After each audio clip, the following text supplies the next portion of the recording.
And up to your commentator, Ray Warren. Thank you, Graham. Reserve grade grand final. In charge is Chris Ward, and there's a very well-known sight. Steve Rogers in the number 6 jumper, but he's never taken out a grand final, the former Prince of Centres. Chance to welcome into the commentary team Bill Anderson, and joining us today, our very special guest, St George coach Roy Masters, will be offering his comments during this reserve grade grand final. Tell you what, it's a long way from the ground up to this commentary box. I'll tell you something else too, Bill Anderson. I'll let you know a little secret. I'm not sure who these guys are. Oh, I think I've got it. It's the Balmain side on screen now for you. Petherbridge, Lawson, French, Davidson, Bell, Ryan, Lane, Brooks, Owens, Schofield, Hemsley, Marquito and Whittaker. So let's have a quick look at the St George side. And there it is: Burgess, Wilson, Duval, O'Connor, Williams, Rogers, Lenane, Funnell, Fafita, Noak, Newham, Powell and Jones. Balmain running left to right in the first 35 minutes of this one, and that's John Fafita for St George tackle about 8 metres his side of the halfway. This should be a game of quality, as both teams have lots of players of first grade standard. I would say that Balmain have the superiority in the forwards. They've got 4 players in the forwards who took place in the first grade semi-final last year, but I would also think that St George have somewhat of an advantage in the backs, where they're going to be led by their captain 5'8" Steve Rogers.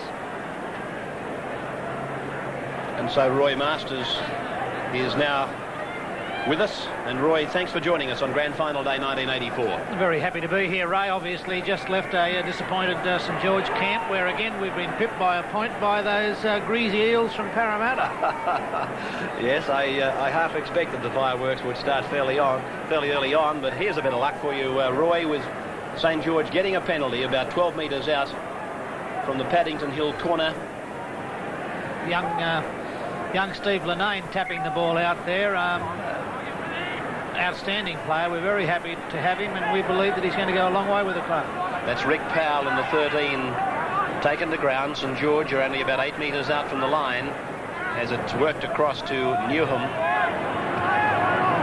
Some very big front row forwards doing combat out there in this reserve grade grand final. A set play by St George. It backfired, and no score in reserves. The match just underway if you've just joined us, and Greg Lane coughs the ball up, and that's a very valuable piece of possession for St George. And away goes Jones from dummy half. Well taken. O'Connor's lost the ball. Michael O'Connor dropping it with the line just 2 metres in front of him. And so it'll come out for the line dropout now between the sticks. The line dropout. Yes, St George at least got the bonus of getting possession back. Pilot line dropout, and they get 2 points in front now from the mandatory kick for the fact that the line dropout has gone out on the full. Balmain fullback Rod Petherbridge taking the line dropout. He went for everything, and he's put it out on the full, so it's going to be the very easiest of penalty kicks for St George winger Brad Wilson. Roy, thank you. As I said earlier, in first grade will be uninterrupted. So Wilson moves in and politely puts it between the uprights. The flags are in the air. So St George draws first blood in the reserve grade grand final, and they lead Balmain by 2 points to 0.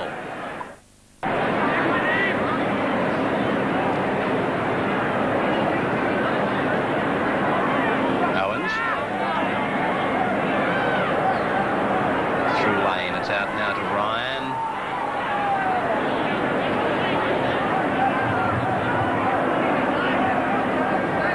By the centre three-quarter, Jamie Davidson, and this is Hemsley. Tackle by Jones.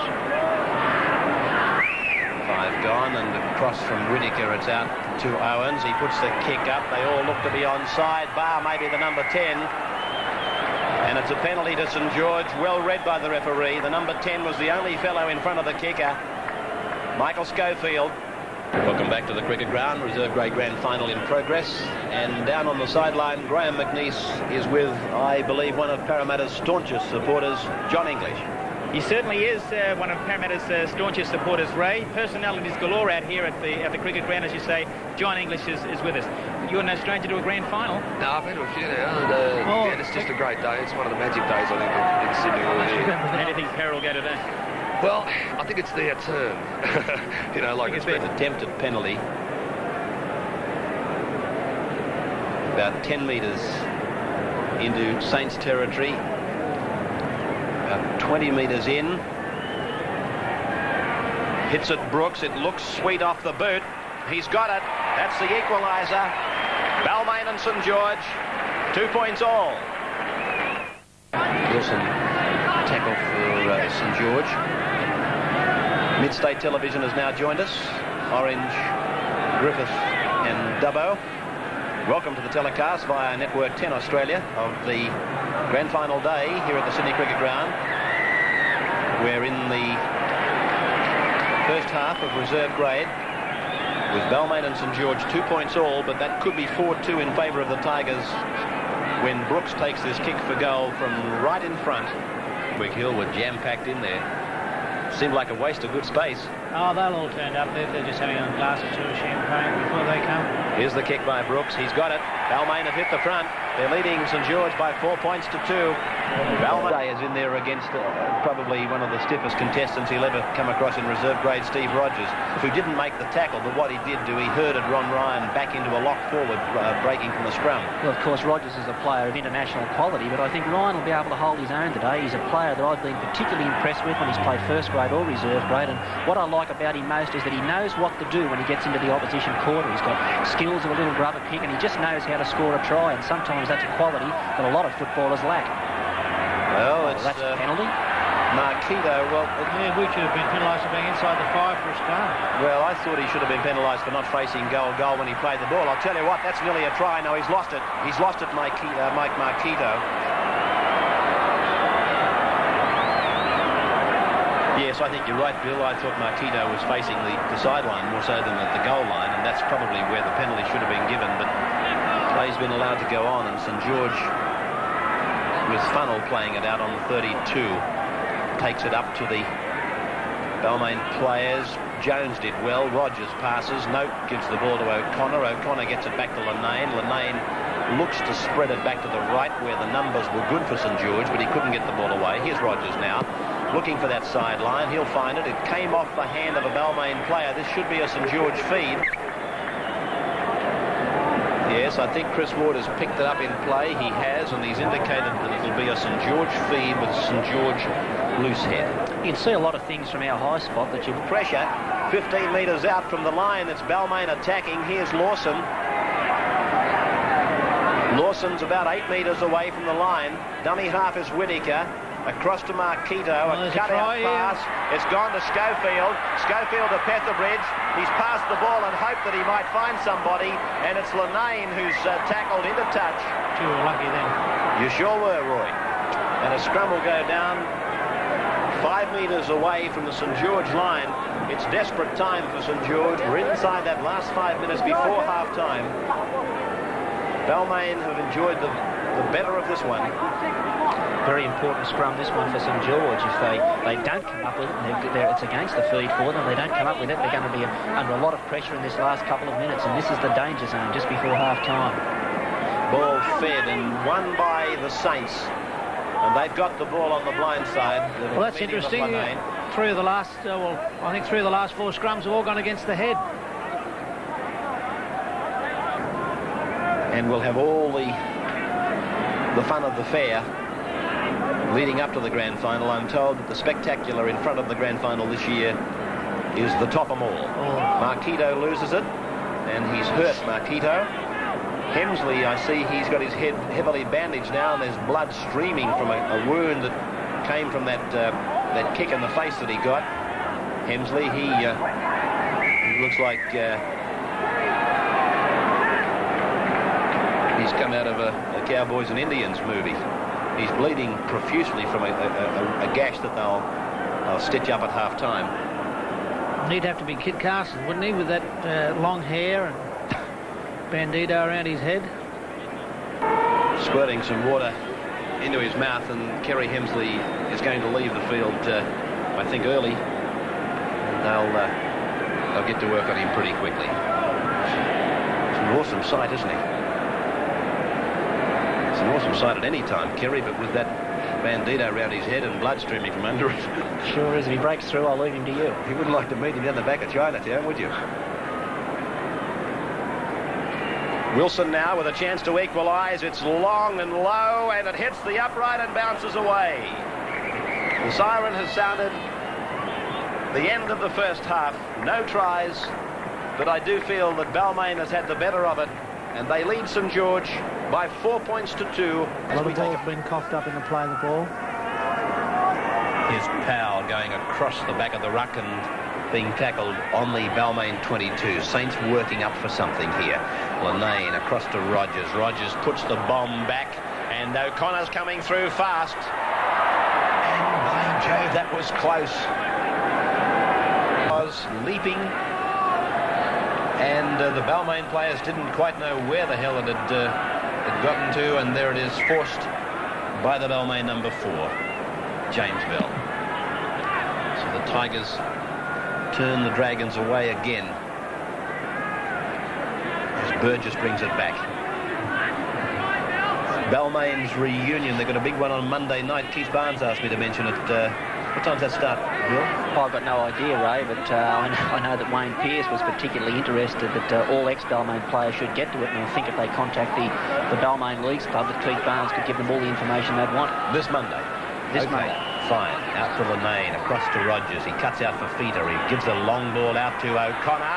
They're going to have to watch him. O'Connor's got them beaten. He's going to score! First try of the reserve grade grand final, scored by Michael O'Connor off a gem of a pass from Steve Rogers, and Roy Masters, now you can cheer.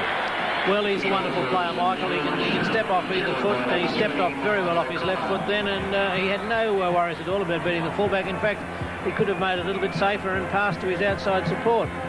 But he had all the confidence in the world.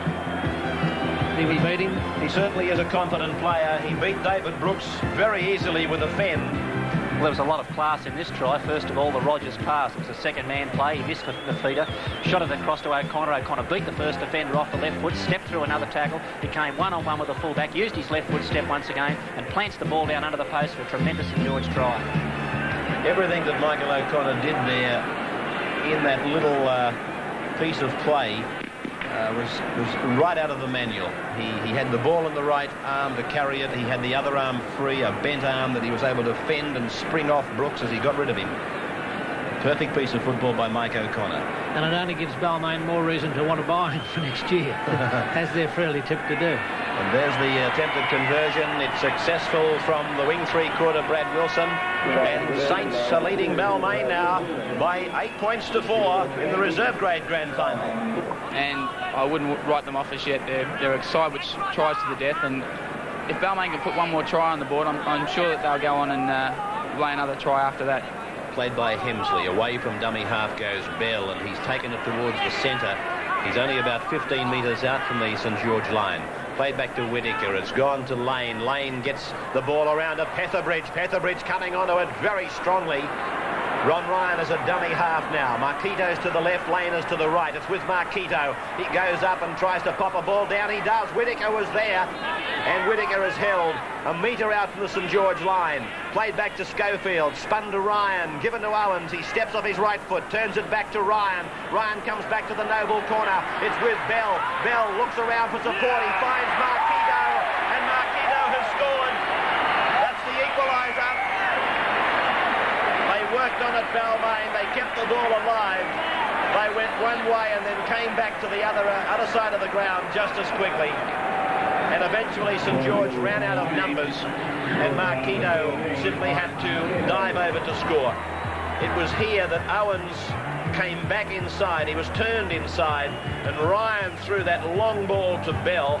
Bell did well here to stand. He wasn't completely cleaned up, and Mike Marquito dives in to pick up a Balmain try. Well, this was a lot of light ball football, really. Balmain turned the ball one way. They'd run out of numbers on that side, so they switched it back through Ron Ryan. And, geez, a clever footballer, this fellow. Threw the long pass over the top to James Bell, the Balmain centre, who hasn't had a great year with Balmain, but he's hit back in the semi-finals. They made the reserve grade side. And what do you know? Michael Marquito, a front rower on the wing, and in he goes for the 4 points. So the attempted conversion will be taken by David Brooks. He's right on the touchline, 24 metres out. Marquito on camera, the try scorer.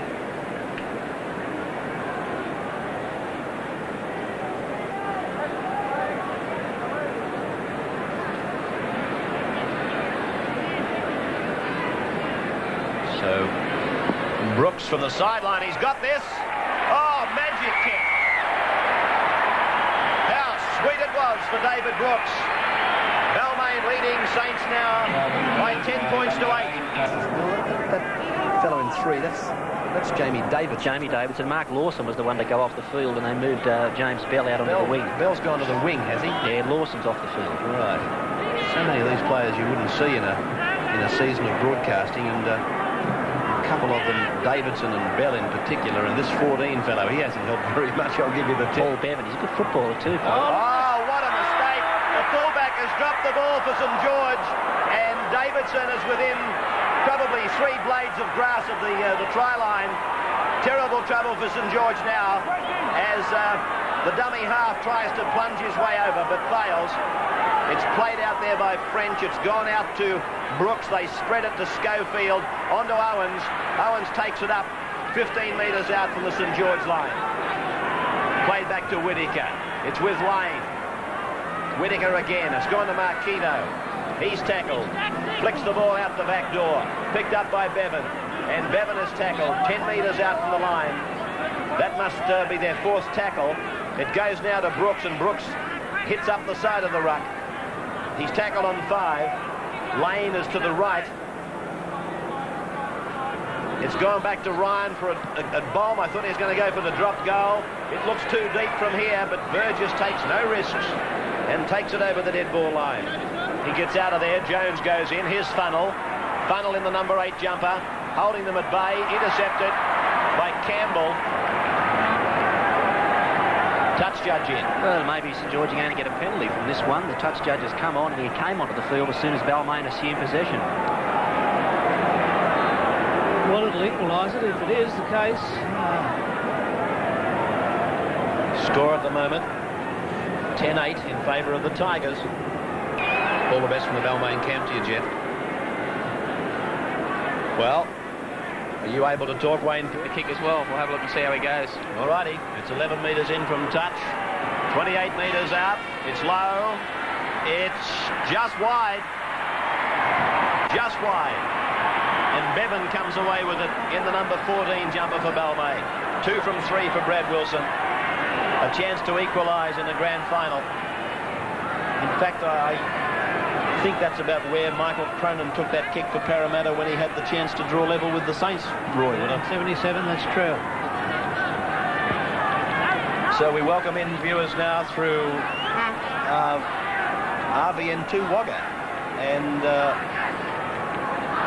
also joining us at this stage is Albury, because they work off the same link, I believe, RVN and... Something that's been a try scorer for you this year. This is the time to produce it. 1 minute to go in a grand final. The last throw of the dice. Trip over the top, Bill. There's nothing else you can do, really. Well, they got 40 seconds to do it in. It's going to make it hard also, Roy. Balmain a back line keeper now. Greg Lane, their halfback, and he's there to tidy anything up that should come that way. Yeah, maybe a grubber along the ground, anything, you know, just hoping for a freakish bounce. O'Connor plays the ball inside his own 22. This is Walsh. Long ball out to Graham Buckley, and Buckley is hit by the Balmain defence. 12 seconds to go, and a penalty to the Saints. Ryan's been in there the last couple of tackles working for this penalty. There's the countdown from the crowd. St George are going to lose this one unless this is a miracle. It might be a miracle ball from Thunderlow. He could have possibly kept it alive. 3 players on his left are standing there saying, why didn't you give it? Why didn't you give it? The groan of anguish came from the coach. He had 3 men on his outside, one of whom was Michael O'Connor. And he can run a bit. So Balmain have taken out the reserve grade grand final. Players rushed to their diminutive coach, Peter Duffy. Good servant of the Balmain club is Peter. And Balmain have taken out the reserve grade grand final. We're going going to try and get down to the ground. To Wayne Pearce, who should have little or no trouble in getting an interview from one of these guys. Yeah. So they hold their captain, Mike Marquito, aloft. One's got to feel sorry for Steve Rogers. And let's go down to the sideline. And here's Wayne Pearce. Yes, Ray, it's ecstatic scenes down here from the Balmain camp. Battered and bruised bunch, but they're looking very, very happy. Kerry Hensley looks like a battled warrior, but he's over there screaming, blood screaming everywhere. It's just a great scene down here from the Balmain camp.